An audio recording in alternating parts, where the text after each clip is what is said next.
let's see what I did wrong. As I click stop sharing the screen, and what we have is a nice video of me talking over a gray screen, which is quite amazing. So this is take 2, which is quite irritating for me.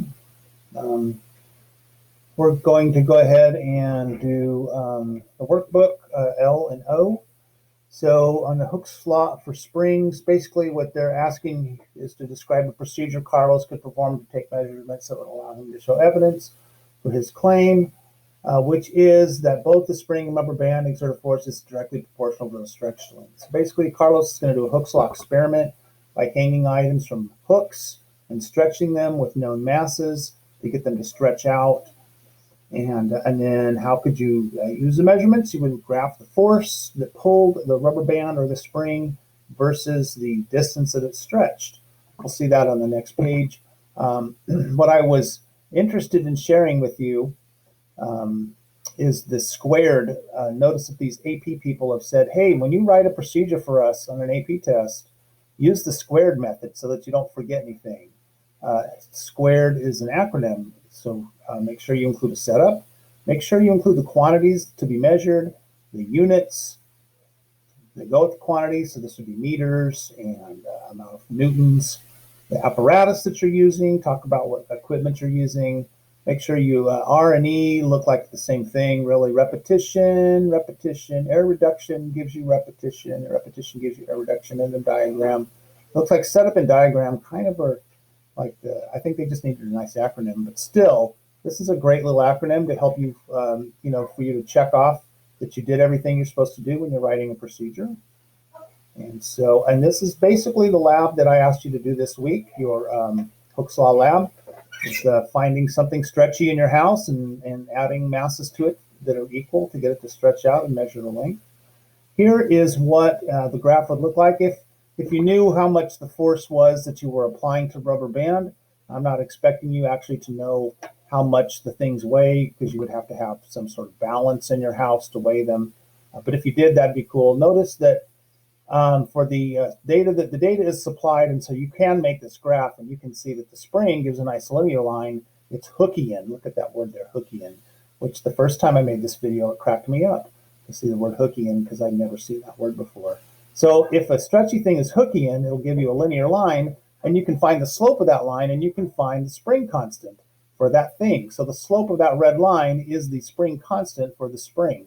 That is the proper way to find the spring constant, is to collect 5 or more pieces of data and graph them out and draw a straight line and then find the slope of the line, not to find one data point. So if you just found one data point and divided the force divided by the length, that's not the proper way to find the spring constant. You're going to have a lot of error if you do that. You need to collect several data points and then find the slope of a line. And that is the proper way to analyze data, is by graphing data points and finding slope of lines, not by analyzing one data point.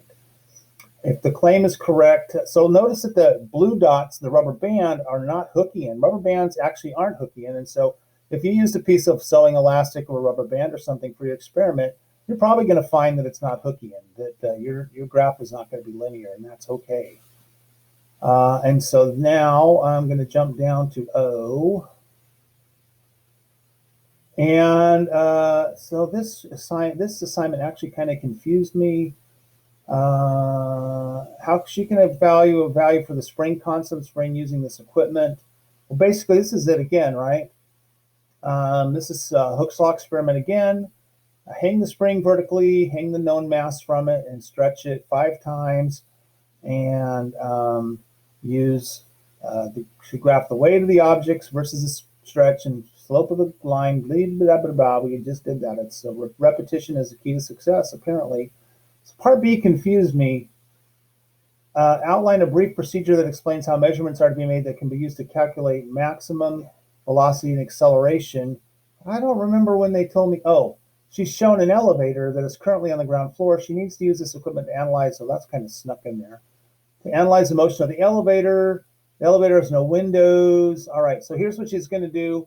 She's going to get on the elevator, and she's going to set the experiment, and the elevator is going to take off and accelerate, and the spring is going to stretch down.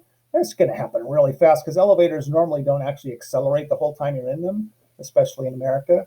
They accelerate initially, and then they hit a cruising speed, a constant velocity, because people don't really want to be in an elevator that's accelerating the whole time. It makes you nauseous.